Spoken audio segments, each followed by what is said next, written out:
आज जंगल में काफी गर्मी थी। इधर रानो चिड़िया और उसका पति मिट्ठू तोता घर में ही बैठे थे, मगर उनके पास खाने को एक अनाज का दाना भी नहीं था। पक्षियों ने अपने अपने घरों में अनाज को इकट्ठा करके रख लिया था, क्योंकि बरसात भी आ चुकी थी। बारिश का कुछ पता नहीं था कि कब शुरू हो जाती, मगर इधर रानो चिड़िया ने अपने घर में एक अनाज का दाना भी नहीं इकट्ठा करके रखा था।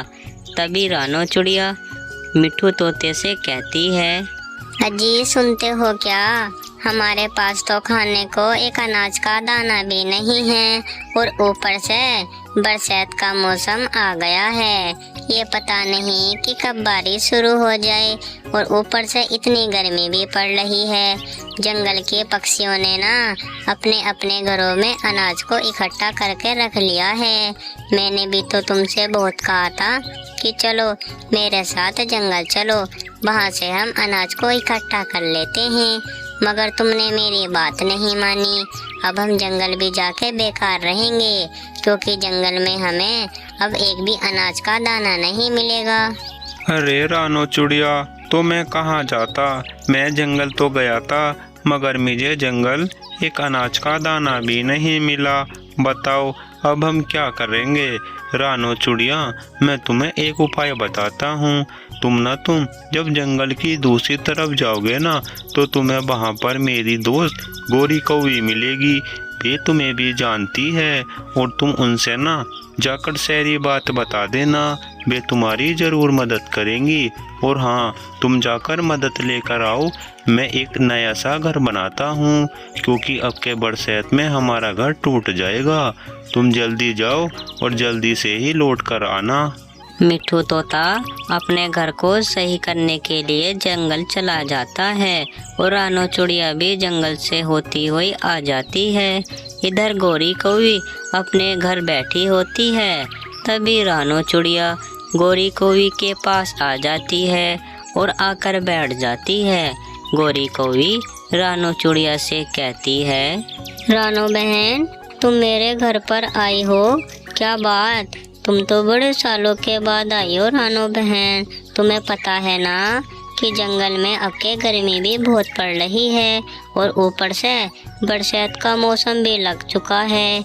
ये पता नहीं कि कब बारिश शुरू हो जाए। मैंने तो अपने घर में अनाज को इकट्ठा करके रख लिया है और जंगल के पक्षियों ने भी।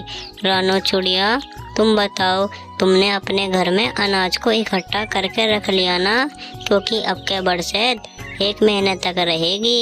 ये बरसात बंद नहीं होगी। तुम्हारे पास तो काफ़ी सारे अनाज होंगे। अरे गोरी बहन, मैं तुम्हें क्या बताऊँ, हमारे घर में ना अनाज का एक दाना भी नहीं है। मैंने अपने पति मिट्ठू तोते से बहुत कहा था कि चलो जंगल जाकर अनाज को इकट्ठा कर लेते हैं, मगर जब हम जंगल जाते हैं तो हमें वहाँ पर एक अनाज का दाना भी नहीं मिलता, क्योंकि जंगल के पक्षियों ने ना सारा अनाज को इकट्ठा करके अपने घरों में रख लिया था। अब बताओ गोरी बहन, हम क्या करें, हमारे पास तो बिल्कुल भी एक अनाज का दाना नहीं है। तुम मेरी मदद करो ना, मैं बहुत दूर से आपके पास मदद को आई हूँ। अरे रानो बहन, तुम उदास मत हो, मैं तुम्हें ना अपनी दोस्त मीनू मौसी के पास लेकर चलती हूँ। वे दूसरे जंगल रहती है। जब हम उनसे सारी तुम्हारी बात बता देंगे ना, तो वे ज़रूर तुम्हारी मदद करेंगी।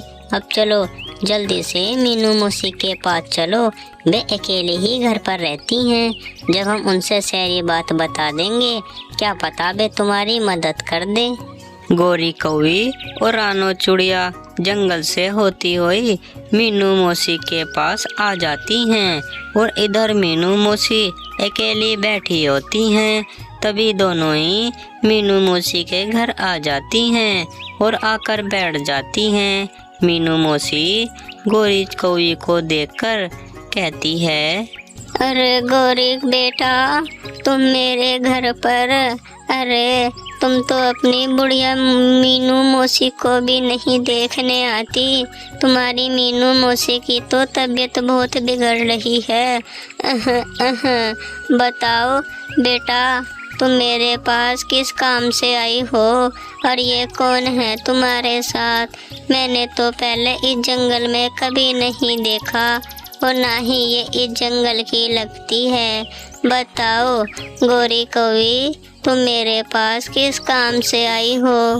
अरे मीनू मौसी, मुझे पता नहीं था कि आपकी तबीयत बिगड़ रही है। मैं तो पहले ही देखने आ चुकी थी। कोई बात नहीं मीनू मौसी, मैं अब तो आ गई हूँ ना। मीनू मौसी, मैं तुम्हारे पास मदद को आई हूँ। ये जो है ना, ये मेरी दोस्त रानू बहन है। इनके पास ना खाने को एक अनाज का दाना भी नहीं है और ऊपर से बरसात का मौसम शुरू हो गया है। ये पता नहीं कि कब बारिश शुरू हो जाए। तुम्हें तो पता है ना मीनू मौसी कि जब बारिश जंगल में पड़ती है तो 1 महीने तक रुकती नहीं। तो तुम ही बताओ ये 1 महीने तक क्या खाएंगे? मीनू मौसी, तुम इनकी मदद करो ना। अरे गोरी बेटा, मैं तुम्हारी बात समझ सकती हूँ, मगर मेरे पास भी इतना अनाज नहीं है कि मैं तुम्हारी दोस्त रानू चुड़िया को भी दे दूँ, क्योंकि मैं बूढ़ी थी ना, तो मुझसे अनाज के दाने नहीं आए। तुम एक काम करो ना गोरी बेटा, जब तुम जंगल की दूसरी तरफ जाओगे ना तो तुम्हें एक पेड़ पर घोंसला चमकेगा। तुम उस घोंसले पर चले जाना, वहाँ पर मेरी दोस्त लाडो चुड़िया रहती है। तुम उनसे कहना कि मुझे मीनू मौसी ने भेजा है, वे ज़रूर तुम्हारी मदद करेंगे। अब तुम जल्दी से उनके पास पहुँचो। इधर लाडो चुड़िया अपने घर के बाहर बैठी थी। वे खूबसूरत पेड़ों का मजा ले रही थी। तभी लाडो चुड़िया के पास गोरी कौवी और रानू चुड़िया भी आ जाते हैं। लाडो चुड़िया गोरी कौवी को देखकर कहती है, अरे गोरी बहन, तुम मेरे घर पर, मुझे पता है गोरी बहन कि तुम्हें किसने भेजा। तुम्हें मीनू मौसी ने भेजा है ना, और कहा होगा कि जाओ जाकर लाडो चुड़िया से मदद ले लो। मुझे सब पता है गोरी बहन। बताओ बताओ, तुम मेरे पास किस काम से आए हो और तुम्हें क्या मदद चाहिए गोरी बहन? अच्छा लाडो बहन, तो तुम्हें पता था, चलो मैं तुम्हें बता देती हूँ। देखो ये जो है ना, ये मेरी दोस्त रानू बहन है। इनके पास ना खाने को एक अनाज का दाना भी नहीं है और जंगल में अनाज खत्म हो चुका है। अब बताओ लाडो बहन, ये क्या खाएंगे?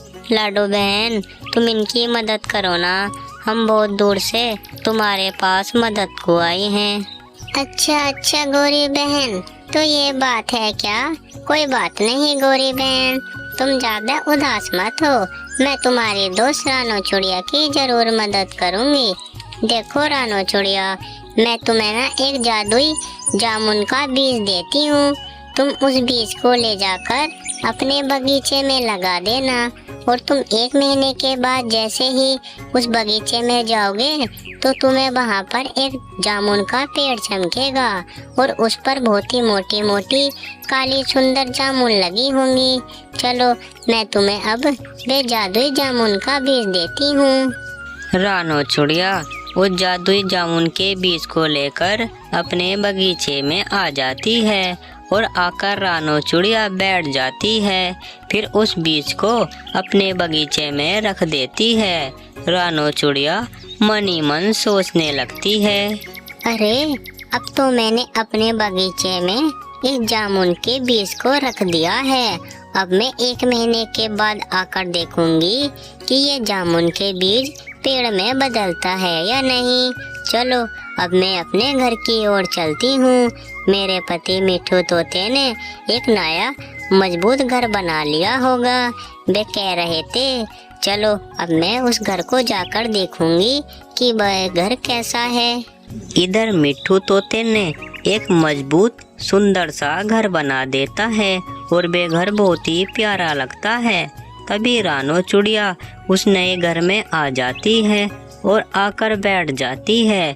मिठू तोता रानू चुड़िया से कहता है, देखो रानू चुड़िया, मैंने तो इतना प्यारा घर बना दिया है और देखो इतनी मुलायम मुलायम घास भी रख दी है। अब तो हमें लेटने में कोई परेशानी नहीं होगी। अच्छी तरह तुम ये घर देख लो, आपको बहुत ही पसंद आएगा। और बताओ रानो चिड़िया, तुम मेरी दोस्त गोरी कौवी के पास गए थे, बताओ बताओ गोरी कौवी ने तुम्हारी मदद करी भी या नहीं? अरे मिट्ठू जी, आपने तो कमाल ही कर दिया। तुमने तो इतना प्यारा घर बना दिया। देखो तो ये घर कितना सुंदर लग रहा है। मिट्ठू जी, जैसे आपने कहा था ना कि जंगल की दूसरी तरफ चले जाना, मैं वैसे ही जंगल की दूसरी तरफ चली गई। मुझे वहाँ पर गोरी बहन मिली। मैंने गोरी बहन से सारी बात बता दी। उन्होंने मुझे अपने मीनू मौसी के पास ले गई। मीनू मौसी से हमने सारी बात बताई तो मीनू मौसी ने कहा कि जाओ मेरे दोस्त लाडो चिड़िया के पास जाओ। हम लाडो चिड़िया के पास जैसे ही गए तो लाडो चिड़िया ने मुझे एक जामुन का बीज दे दिया और कहा कि इसे ले जाकर अपने बगीचे में लगा देना। मैंने वे जामुन का बीज अपने बगीचे में लगा दिया है। अब हम 1 महीने के बाद जाकर देखेंगे। 1 महीने के बाद जब अच्छा सा मौसम होता है तो दोनों ही अपने बगीचे में आ जाते हैं। अपने बगीचे में क्या देखते हैं कि वे जामुन का पेड़ बहुत ही अच्छा था और उस पर बहुत ही सुंदर सुंदर जामुन लगे हुए थे। ये सब देखकर दोनों ही हैरानी में पड़ जाते हैं और मिट्ठू तोता रानो चिड़िया से कहता है, अरे रानो चिड़िया, देखो देखो हमारे बगीचे में ना कितना सुंदर जामुन का पेड़ खड़ा है और इस पर तो ना बहुत ही प्यारी प्यारी काली काली जामुन लग रही है। अब तो हमारे मजे आ जाएंगे, हमें कभी भी अब भूखा नहीं रहना पड़ेगा। रानो चिड़िया, तुम एक काम करो, जल्दी से ना 1-2 टोकरी जामुन की तोड़ लो। मैं इन्हें ले जाकर बाजार में बेच आऊँगा। बाजार में इनका दाम बहुत महंगा है, ये बहुत ही महंगी बिकेंगी। अब तुम जल्दी से 1-2 टोकरी जामुन की तोड़ लो।